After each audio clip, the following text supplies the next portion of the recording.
యేసు నాలో ఉండగా మరణమని ముల్లెక్కడా? మరణము జయించిన యేసు నాలో ఉండగా మరణమని ముల్లెక్కడా? జయమిచ్చిన యేసు జయరాజు, జయము విజయము నా యేసుతో నేను ఉండగా మరణమని ముల్లెక్కడా? మరణము జయించిన యేసు నాలో ఉండగా మరణమని ముల్లెక్కడా?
పాపము నా ప్రభువు ముందు నిలవలేదుగా.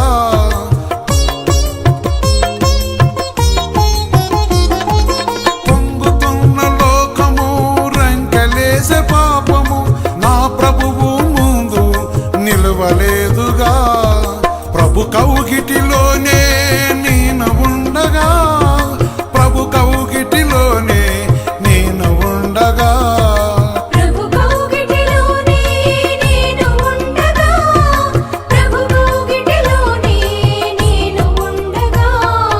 మరణమని ముల్లెక్కడా?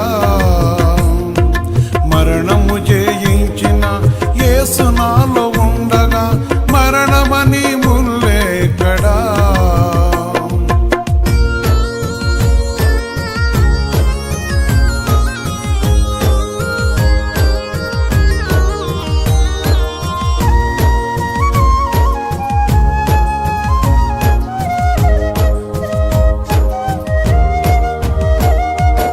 అపజయము నాకు లేదుగా, అపవాదికి నేను భయపడనుగా.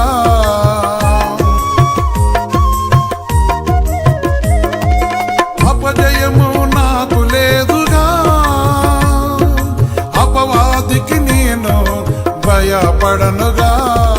గర్జించు సింహము వలె నీవు లేచినా నా ప్రభువగు రాజుతో నేను ఉండగా. గర్జించు సింహము వలె నీవు లేచినా నా ప్రభువగు రాజుతో నేను ఉండగా. మరణమని ముల్లెక్కడా? మరణము జయించిన యేసు నాలో ఉండగా మరణమని ముల్లెక్కడా?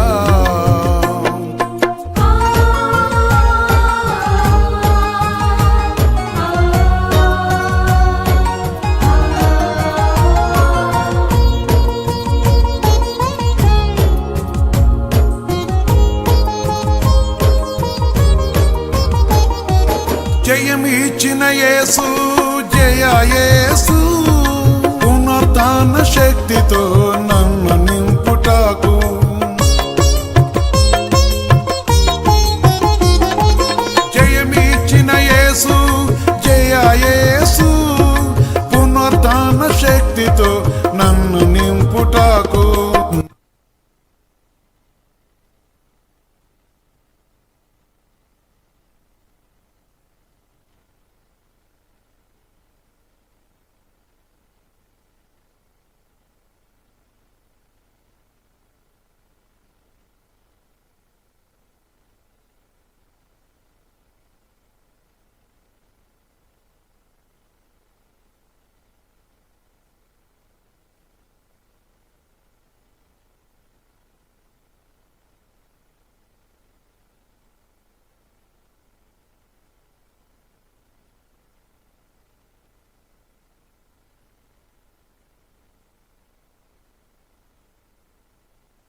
మొట్టమొదటి దేవుని కృతజ్ఞతలు చెల్లిస్తూ ప్రత్యేకించి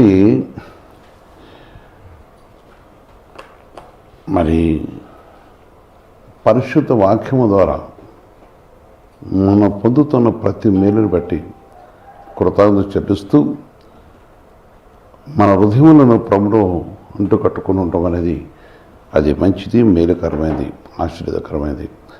యువతి కాలము దేవుడు నీ కోసం తన నామ మహిమ కొరకు మనం ఏర్పరచుకున్న విధానం బట్టి ప్రియమైన బిడ్డలారా, కష్టములు, శ్రమలు, శోధనలు సంభవిస్తూ ఉంటాయి. కానీ ప్రతి దినం కూడా మనము విశ్వాసం అనేది మనకు కావాలి, పట్టుదల, దేవుని యొక్క మాట ఎందుకు. దేవుని యొక్క వాక్యంలో మనం చూస్తున్నప్పుడు యెలాప వాక్యంలో 3వ అధ్యాయంలో 21వ వచనం చూస్తే దేవుని వాక్యం చెరుస్తుంది. యెలాప వాక్యంలో 3:21 చూస్తున్నప్పుడు భక్తులు అంటున్నాం, నేను దీన్ని జ్ఞాపకం చేసుకొనగా నాకు ఆశ పుట్టుతున్నది. నేను దీన్ని జ్ఞాపకం చేసుకొనగా నాకు ఆశ పుట్టుతుంది. కనుక జ్ఞాపకం చేసుకున్నప్పుడు నాకు ఆశ కలుగుతుందని చెప్తున్న ఒక మాట. ఎందుకంటే దేవుడు వారు ఉన్న పరిస్థితిని బట్టి, ఉన్న విధానాన్ని బట్టి, ఆయా సమయంలో జరిగిన పరిస్థితిని బట్టి, మరి ప్రభు యొక్క మాటను బట్టి పరిశుద్ధ దేవుని యొక్క సన్నిధిలో ఆయన మన ముందు ఆయన సెలవిస్తున్న ఒక మాట, వారికి ఆశ పుట్టుతున్నది. దేనికి ఆశ పుట్టుతున్నది అంటే, ఆశ అనేది ఎందుకు కలుగుతుందంటే చాలా కష్టములో నుంచి, శ్రమలో నుండి, శోధన నుండి వారు ఆయా పరిస్థితులను బట్టి, ఆ వేధింపబడ్డ విధానాన్ని బట్టి, మరి ఆయా పరిస్థితుల్లో వారు కృంగి ఉన్న సమయంలో ఈ మాట ఆయన జరిగిస్తున్న మాట మనం చూస్తున్నాం. దేవుని యొక్క మాట, దేవుని యొక్క వాక్కు, పరిశుద్ధాత్మ దేవుడు మరి కరుణించే దేవుడు, దేవుని యొక్క పరిశుద్ధమైన నామను బట్టి 22వ వచనం చెప్తున్నాడు, యెహోవా కృపగలవాడు, ఆయన వాత్సల్యత ఆమేన్. కనుక మనం నిర్మూలము కాకుండా వారము.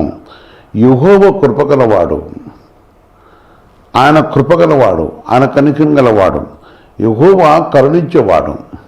ఈరోజు నీతో చెప్తున్న ఒక మాట, ఎవరైతే దేవుని యొక్క మాటను జ్ఞాపకం చేసుకుంటున్నారో, ఎవరైతే దేవుని యొక్క నామను బట్టి, ఆయన పరిశుద్ధ యొక్క నామను బట్టి మరి జ్ఞాపకం చేసుకున్నారో, వారు ఆయన పరిశుద్ధమైన యొక్క మాట ద్వారా 20 వచ్చినప్పుడు ఒక మాట చెప్తున్నాడు అక్కడ, ఎడతెగక నా ఆత్మ వెడతెగక నా ఆత్మ వాటిని జ్ఞాపకం చేసుకొని నాలో కృంగి ఉన్నది, అది నీకు ఇంకాను జ్ఞాపకం ఉన్నది కదా, నేను దీన్ని జ్ఞాపకం చేసుకొనగా ఆమేన్. ఎందుకంటే దేవుని యొక్క మాటను జ్ఞాపకం చేసుకొని, దేవుడు కనికరించేవాడని, దేవుడు కరుణించేవాడని, దేవుని యొక్క నామను బట్టి కావచ్చు శ్రమ, శోధన వచ్చిన వాళ్ళు అనేకులు ఉన్నారు. కానీ ఉదయ కాలంలో ఒకవేళ నువ్వు ఏదైనా సరే నీ పరిస్థితుల్లో సంభవిస్తుందని నేను అనుకున్నాను. మొట్టమొదటి మనం స్థిరపడవలసింది, దృఢంగా ఉండవలసింది దేవుని యొక్క మాట ద్వారా, దేవుని వాక్కు ద్వారా, పరిశుద్ధాత్మ దేవుని యొక్క మాటను బట్టి మనం ఎప్పుడైతే ఆశ కలిగి ఉన్నామో ఆయన మనం విడిచిపెట్టే దేవుడు కాడు. ఆయన వాత్సల్యత ఎడతెగనది. ఆయన వాత్సల్యత ఎడతెగ ఆయన ప్రేమ మనకి వెడంగా ఉండేది కాదు, ఆయన ప్రేమ మనకి దూరమయ్యేది కాదు. దేవుడు మన ప్రేమించేవాడు, దేవుడు మన కనికరించేవాడు, దేవుడు తన కృపలో మన జ్ఞాపకం చేసుకొని మన కరుణిస్తున్నవాడు. యెషయా గ్రంథంలో చూస్తే దేవుడు మన కరుణిస్తున్న దేవుడు. దేవుని ఆజ్ఞ యెషయా గ్రంథం 51:12 చూస్తున్నప్పుడు దేవుని ఆజ్ఞ జరుగుతుంది. ఆయన నేనే మిమ్మల్ని ఓదార్చువాడును, నేనే మిమ్మల్ని ఓదార్చువాడును, చనిపో నరుడికి, దుర్మార్గులకు నరుడికి ఎందుకు భయపడతావు అని దేవుడు చదివిస్తున్నాడు. ఇది జ్ఞాపకం చేసుకుంటున్నారు. ఆయన నేను ఓదార్చువాడును, లేక నేను కనికరించేవాడిని, నీ ఎడల నా కటాక్షం ఉంచి నిన్ను ఆదరించేవాడిని, నీ పైన కటాక్షించి ఆదరించేవాడిని దేవుని యొక్క మాట చరుస్తుంది. దీని బిడ్డలారా మనం ఆలోచించాలి. ప్రభు యొక్క సన్నిధిలో దేవుని యొక్క నామను బట్టి ఈ విషయాన్ని మనం జ్ఞాపకం చేసుకున్నప్పుడు మనుషులు జరిగిన మేలును వారి అంతరాత్మలో ఉన్నప్పుడు శ్రమకాలం ముందు దేవుడు కృపగలవాడు, ఆయన మన పుట్టించినవాడు, ఆయన మన కొరకు దేవుడు ఎంత గొప్పతనం అంటే దేవుడు తన స్వరూపంలో మనం చేర్చుకొని దేవుని స్వరూపంలో మనం ఉంచుకొని ఆయన ఆత్మను మనం ఊది మరి మనకు కావాల్సిన ప్రతి ఈవుని దేవుడు మరి ఇస్తూ ఆయన పరిశుద్ధమైన నామను బట్టి మనకి ఆశ్చర్యంగా ఉంటూ ఆశ్రయంగా ఉంటూ కరుణిస్తున్నవాడు. ఇది మనం జ్ఞాపకం చేసుకోవాలి. కష్టం వచ్చినప్పుడు భక్తులతో కూడా దేవుడు మాట్లాడినప్పుడు వారి కష్టకాలంలో దేవుడు, వారి కరువు కాలంలో దేవుడు వారు తోడండి ఆయన విడిపించినవాడు, వారిని ఆదరించినవాడు, కరుణించినవాడు. మన జీవితంలో కూడా ఆయన కార్యం చేయటకు ఇష్టపడుతున్నవాడు. ఎందుకంటే దేవుడు వాత్సల్యత గలవాడు, దేవుడు ప్రేమమయుడు, దేవుడు తన పరిశుద్ధమైన నానుడి కరుణించేవాడు. దేవుని ప్రేమ గొప్పది, దేవుని కనికరం గొప్పది, దేవుని కరుణ గొప్పది, దేవుని దయ గొప్పది. కనుక ఇక్కడ మనుషుల వల్ల తనకున్న ప్రేమ, మన వల్ల దేవుడికి ఉన్న ప్రేమ, మన వల్ల దేవుడికి ఉన్న ఆశ, దేవుడు మనం విడిపించాలని విమోచించాలని ఆశపడుతున్నాడు. కానీ మనుషుడు దేవుని యొక్క మార్గం మనుషుడు వలన వచ్చిన శ్రమ శోధన అయినా సరే భక్తులు తన కొరకు కనిపెట్టుకొని జయం పొందినారు, దేవుని సన్నిధిలో కనిపెట్టుకొని విడుదల పొందినారు, దేవుని యొక్క పరిశుద్ధం యొక్క పాద దగ్గర కనిపెట్టుకొని వారు విమోచింపబడ్డారు. అందుకని అక్కడ వాక్యంలో 12లో నేను ఓదార్చేవాడు, ఓదార్చగల దేవుడైనే, ఓదార్చగలవాడైనే, మన కరుణించగలవాడైనే, మన సహాయం చేయగలవాడైనే అనే విశ్వాసము పట్టుదల మనకు కావాలి. ఏ మనిషికి ఉంటుందో వారి జీవులు అపజయం ఉండదు అనే పట్టుదల ఏ మనిషికి ఉంటుందో వారి జీవితంలో కావాల్సిన ఆదరణ దొరుకుతుంది. వారు కరుణించి కటాక్షించి ఆదరించేవాడు. మనుషుడు దేవుని ఓదార్పు లేనివాడుగా కొందరు ఓదార్పు కొరకు దేవుని యొక్క మాటను మరిచి మరి కొన్ని దుష్ట సంగతులు చేస్తుంటారు. ఓదార్పు కొరకు దేవుని యొక్క సన్నిధిని విడిచి మరి వారు చేసే కార్యాలు వేరు. ఓదార్పు కొరకు వారు దేవుని యొక్క సన్నిధి నుంచి దూరంగా వెళ్ళిపోతుంటారు. ప్రేమ ఎట్లారా మనం దేవునితో కలిసి ఉన్నప్పుడు తులమాత్రక నరుడికి ఎందుకు భయపడతావు? నరుడి విషయంలో భయపడనవసరం లేదు. ఎందుకంటే దేవుడు సృష్టికర్తన దేవుడు మన తోడే ఉన్నాడు, దేవుడు మనకు అనుకరిస్తున్నవాడు. అందుకని వాత్సల్యత గలవాడు, తన ప్రేమమయుడు, కరుణించేవాడు. అందుకే మరి ప్రభు వాక్యంలో మనం చూస్తున్నాం. ఎంత వాత్సల్యత గలవాడంటే కీర్తన గ్రంథంలో 119లో చూస్తే, కీర్తన గ్రంథము 107లో చూస్తున్నప్పుడు 19:20లో దేవుని వాక్యం చరుస్తుంటుంది. 107లో చూసినప్పుడు 19:20లో చూసినప్పుడు దేవుని కష్టకాలమందు వారి యెహోవాకు మొరపెట్టిరి, ఆయన వారి ఆపదల నుండి వారిని విడిపించాను. కష్టకాలమందు వారి యెహోవాకు మొరపెట్టిరి. అవును, మొరపెట్టినప్పుడు విడిపించేవాడు, ఆదరించేవాడు, కనికరించేవాడు, ఆశ్చర్యంగా ఉన్న దేవుడు. అదెంత భయంకరమైందన్న ఈ విషయం. అట్టి విశ్వాసము మనకు కావాలి. అందుకే భక్తులు ఏమన్నాడు అక్కడ దేవుని వాక్యంలో చూస్తున్నాడు, నేను దీన్ని జ్ఞాపకం చేసుకొనగా నాకు ఆశ పుట్టుతున్నది. ఆశ నన్ను నిలిపిస్తున్న ఆశ, నన్ను విమోచిస్తున్న ఆశ, నన్ను సజీవుడిగా ఉంచుతున్న ఆశ, నన్ను సజీవురాలుగా ఉంచుతున్న ఆశ, ఈ కార్యము నాకు చేస్తున్న ఆశ, ఈ శ్రమను చిరిపిస్తున్న ఆశ, ఈ శోధన చిత్రపిస్తున్న ఆశ, ఈ శోధన నుంచి నన్ను విమోచిస్తున్న ఆశ, నా కుటుంబానికి విడుదలిస్తున్న ఆశ, నా కుటుంబాన్ని కరుణిస్తున్న ఆశ, నా కుటుంబంలో శుక్లను చిరిపిస్తున్న ఆశ. అందుకనే ఆశ కలిగి మొరపెట్టగా వారు కష్టకాలమందు యెహోవాకు మొరపెట్టిరి. కష్టకాలమందు యెహోవాకు మొరపెట్టిరి. ఆయన వారి ఆపదల నుండి వారిని విడిపించాను. ఆయన తన వాక్కును పంపి వారిని బాగు చేశాను. ఆయన వారి పడిన గుంటల నుండి వారిని విడిపించాను. పడిన గుంట, ఆ పాపపు గుంట, ఆ పాపపు గుంట, ఆ అంధకరమైన గుంట, ప్రభుకి విరోధమైన గుంట, ప్రభు ఆత్మకి విరోధన గుంట, ప్రభు మార్గానికి విరోధన గుంట, ప్రభు సత్యములకు విరోధన గుంట, ప్రభు యొక్క మహిమను విడిచిపెట్టిన గుంట, పరిశుద్ధాత్మ దేవునికి విరోధమైన ఆ పాపపు లోయ, ఆ గుంటలో ఉండి కష్టము, శోధన, కొన్ని విషయాలు చూస్తున్నప్పుడు శోధన, ఆ గుంట దేవుని యొక్క మాట చదవస్తుంది. వారు మొరపెట్టగా స్వస్థ పరిస్థితిని వారిని విడిపించుతుని. కొందరు అంటుంటారు, అయ్యా నేను చాలా దిగిపోయినాయా, నేను చాలా లోతైన గుంటలో ఉన్నాయా అంటారు. కారణం ఏంటంటే నా కుటుంబంతో లోతైన గుంటలోకి వెళ్ళిపోయిందంటారు. కారణం ఏంటంటే వారు దిగిపోయిన వారు ఉన్నారు, అంటే ప్రభు సన్నిధికి విరోధమైన వారు ఉన్నారు.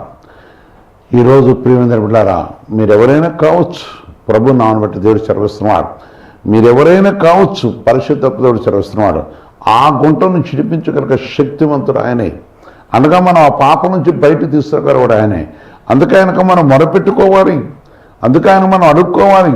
అందుకే ఒక నరుడు నీకు మోసం చేస్తున్నా, ఒక నరుడు నీకు ద్రోహం చేస్తున్నా, ఒక నరుడు నీకు అన్యాయం చేస్తున్నా, ఒక నరుడు నీ మీద వేద్యం ఆడుతున్నా, ఒక నరుడు నీ ఎడల కక్ష కలిగి ఉన్నా, ఒక నరుడు నీ వల్ల దేశం కలిగి ఉన్నా, ఒక నరుడు నీ వల్ల అనగా దుర్నీతి కలిగి ఉన్నా, ఒక నరుడు నీ వెడల అతను మోసక్రియలతో ఉన్నా, ఒక నరుడు నీ వెడల ఆ యొక్క చెడ్డ క్రియలతో కలిగి ఉన్నప్పుడు భయపడద్దు. వారు ఏ క్రియలు కలిగి ఉన్నా భయపడి గుంటలో దిగకూడదు, భయపడి పాపంలో దిగకూడదు, భయపడి పాపం అంధకారంలో దిగకపోకూడదు.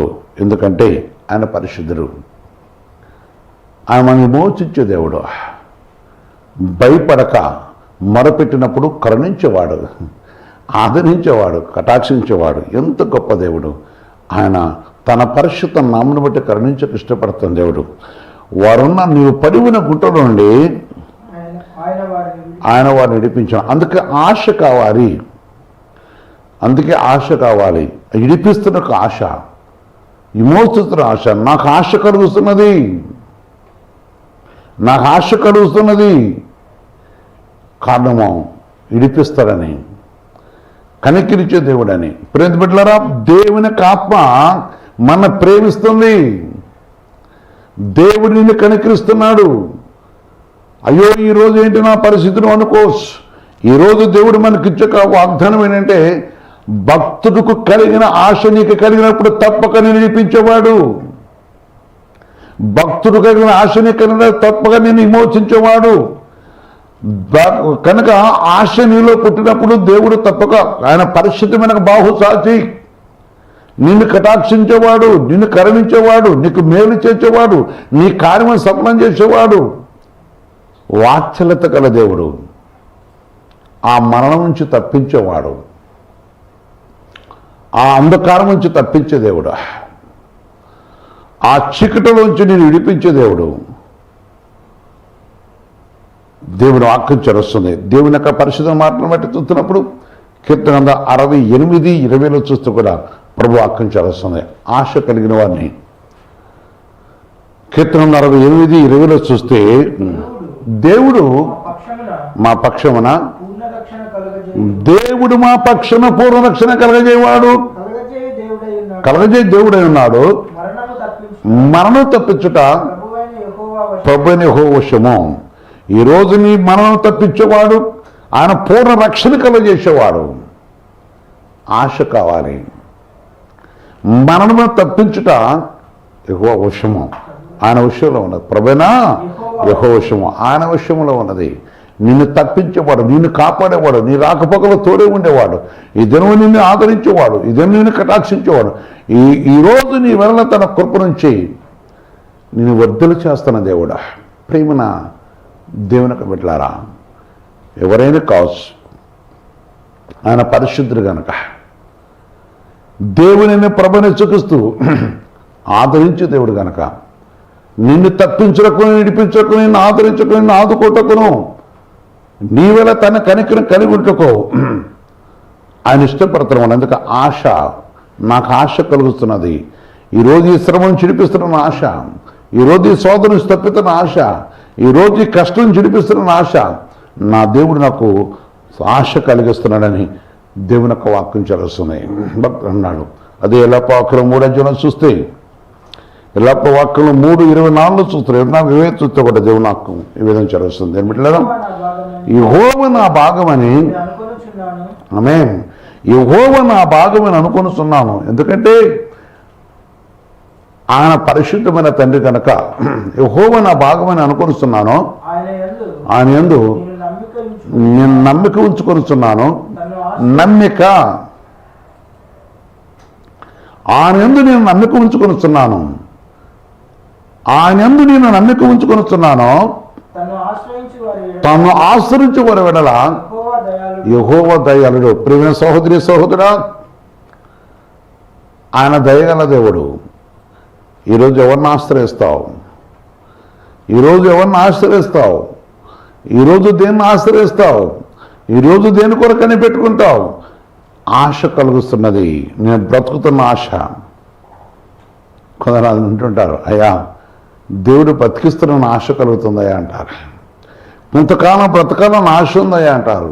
లేక దేవుని యొక్క నామలో దేవుడు బ్రతికిస్తురా అని ఆశ. ఆయన బ్రతికించేవాడు కనుక అక్కడ దేవుని యొక్క 24లో చూస్తున్నప్పుడు ఎంతో దేవుని మాట చదువుతుందంటే, యెహోవా నా భాగమని నేను అనుకొనిస్తున్నాను. ఆయన యందు నేను నమ్మిక ఇస్తున్నాను. తనను ఆశ్రయించు వారిని ఆశ్రయించు వారి వెడల యెహోవా దయాళుడు. తను వెతుకు వారి వెడల ఆయన దయ చూపేవాడు. తను వెతుకు వారి వెడల ఆయన దయ చూపేవాడు. ఎవరైతే వెతుకుతున్నారో, ఎవరైతే కనిపెడుతున్నారో, ఎవరైతే ఆశ కలిగి ఉన్నారో, ముఖ్య ఉద్దేశం ఈరోజు దేవుడు చెప్తున్న ఒక మాటని ఉదయకాలంలో జరిపెట్టారా, ఆశ కలుగుతున్నది. ఆశతో వెతకాలి, ఆశతో కనుగొనాలి, ఆశతో ప్రభుని వెతకాలి, ఆశతో ప్రభు వైపు చూడాలి. అప్పుడు నీవున్న ఆ భయంకర స్థితి నుంచి విడిపించేవాడు, విమోచించేవాడు, కనెక్కినిచ్చేవాడు. ఒక సహోదరి నాతో అంటూ ఉండేది, వారు టీచర్ గారు అయితే హాస్టల్ నాతో మాట్లాడుతూ జనాల క్రితం కాబట్టి తన భర్త చాలా తాగుబోతుంది. తాగితే తాగాడు, కానీ ఆయన విధానాలు వేరు. తను ఎక్కడ పడితే అక్కడ మరి కొన్ని విషయాలలో పడిపోవటం, తన విధానం, తన డ్యూటీ తన డిపార్ట్మెంట్ వేరు. మరి అదే కాదు, తనలో కొన్ని లోపాలు, చాలా లోపాలు ఉన్నాయి. లోపాలంటే అతను మరి నోటి దురితం కానీ, లేకపోతే కొన్నిసార్లు తనకు డబ్బు లేకపోతే తను చేసే పిచ్చి పనులు, అంటే దొంగ పనులు కూడా ఉన్నాయి. సరే, ఏదైనా సరే అలాంటి విషయాలు చాలా సేవ్ చేసుకుంటూ వచ్చేది. ఒక దినమున వాళ్ళ సొంత తమ్ముడు తను అడిగాడు, నేను కూడా ఉన్నాను. అయితే నన్ను ప్రేయర్కి వెళ్ళాను. వెళ్ళిన తర్వాత తమ్ముడు అడుగుతున్నాడు, ఏమంటే నీ భర్త మారడు, నీకు పరువు లేకపోతే మా పరువు పోతుంది, నీ భర్త మారడు.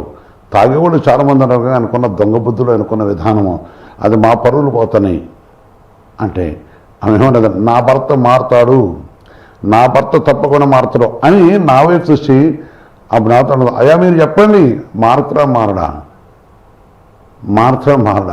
నన్ను అడుగుతుంది. నీకున్న విశ్వాసాన్ని బట్టి తప్పకుండా మారుతాడమ్మా నన్ను. నేను దర్శనం కాదు అది, నీకున్న విశ్వాసాన్ని బట్టి తప్పకుండా కంపల్సరీ మారుతాడమ్మా నన్ను అన్నప్పుడు ఆమె కళ్ళల్లో నీళ్లు తిరిగి వచ్చినాయి. తనకున్న బాధ తెలుసు, తన టీచర్స్ మధ్య కానీ తన కొడుకుతో కానీ తన విషయంలో మరి చాలా సఫర్ అవుతూ ఉండేది. తన పిల్లలు కూడా మరి ఆ విషయాన్ని బట్టి సఫర్ అవుతుండేవాళ్ళు. చిన్నవాళ్ళే కానీ వాళ్ళు చాలా బాధపడుతుండేవాళ్ళు. చాలా విషయాలలో మరి వాళ్ళకి ఆనందం ఉండేది కాదు. ఒకవేళ డ్రిగ్ చాలా మంచివాడు, ఆ బ్యాడ్ అలవాటు ఒకటి ఉంది.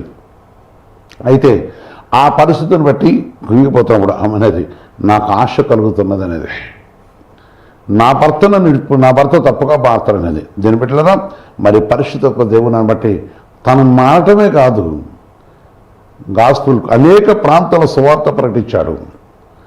మాటమే కదా, మాతో పాటు కొన్ని ప్రాంతాల సువార్తకు వచ్చాడు. ఒక దినమున వస్తారు ఉదయ కాలమనే మరి నాకు కలిసి చాలా భయంకరంగా కనపడుతున్నప్పుడు నేను నా టూ వీలర్ మీద ఎక్కించుకొని అతను నేను వెళ్ళాను.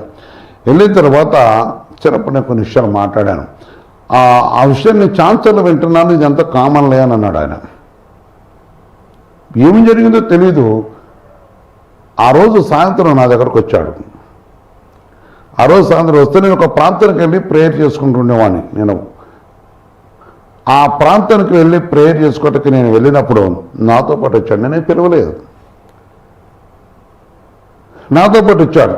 వచ్చిన తర్వాత పోతూ మాట్లాడుతున్నావు, నువ్వు ఎట్ట మారారు మీరంతా మరి పొలిటికల్ కొన్ని విషయాలు నా గురించి నా సాక్షి గురించి అడుగుతూ ఉన్నారు.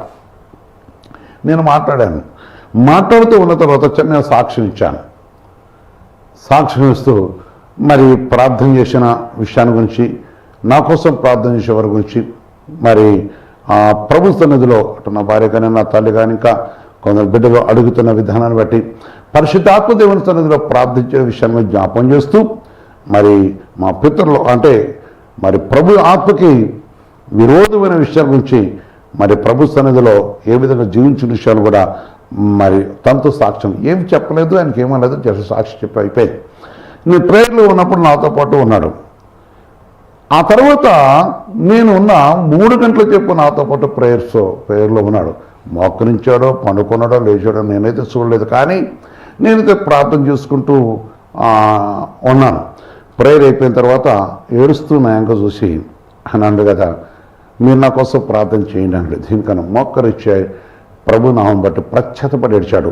మళ్ళా తర్వాత అతని జీవితంలో ఒక చెడుతనం రాలేదు. దేవుని యొక్క వాక్యానికి లోబడ్డాడు, దేవుని మాటకు లోబడ్డాడు, దేవుని మాట నిలిచున్నాడు. దేవుని యొక్క సన్నిధిలో ఆయన నిలిచి పరిశుద్ధాత్మ దేవునితో కలిసి వెంబడిస్తూ వచ్చాడు.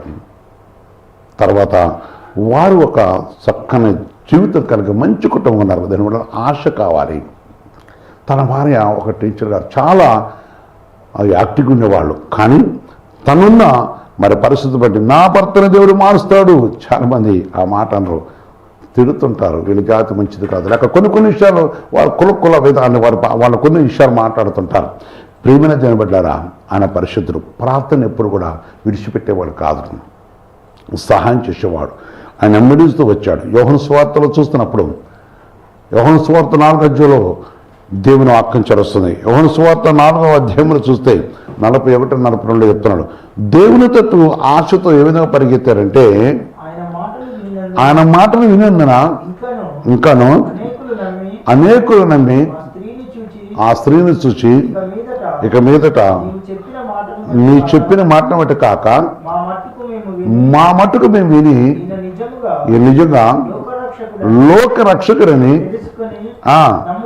తెలుసుకొని నమ్ముతున్నాం అనేది. కనుక క్రీస్తు మాట విన్నప్పుడు వారి జీవితాలు మారిపోయినాయి. ఆమెను వెలివేసినారు, ఆమె ఒక వ్యభిచారిగా వెలివేసినారు.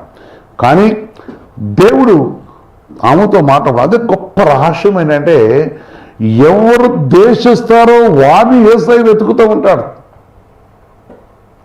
మంచిది అని నీతిమంతుల దగ్గర రాడని అంటలేదు. ప్రతి వారిని కూడా ప్రేమిస్తున్నాడు.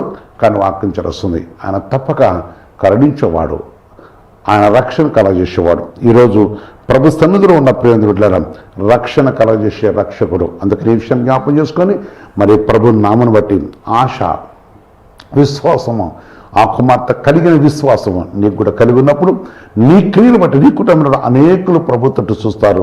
దేవుని నాశనం అతను అనేకులకు సాక్షిగా తన సాక్ష్యం ఇచ్చిన విషయాలు దినాలు చాలా విషయాలు చూస్తున్నప్పుడు నేను పోయిన కొన్ని ప్రాంతాల్లో చేసినప్పుడు మరి చివరికైనా సైకిల్ మీద కూడా మాతో పాటు ఆయన సేవలోకి వచ్చిన విధానాలు ఉన్నాయి. దేని బిడ్డారా, ఆయా పరిస్థితిని బట్టి ఆ పరిస్థితిని బట్టి మరి తర్వాత వారు మరి దేవునితో కలిసి ఉన్నట్టుగా మరి నేను వినగలిగాను. ప్రభు నామను బట్టి ప్రభు వాక్యంలో దేవుని వాక్యం చరుస్తుంది బిడ్డారా.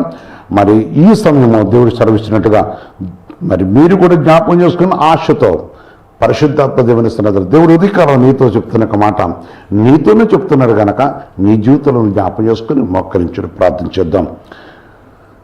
పరిశుద్ధ తండ్రి, సర్వోన్నతమైన దేవా, మీ పవిత్ర పాదాల కొందాన్ని చేరుస్తున్నాం.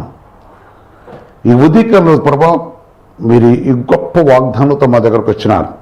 ఆశ, నీ వెడల ఆశ కలిగినప్పుడు నీ వాత్సల్యత మేము పొందామని నీ ప్రేమను పొందగలుగుతాం.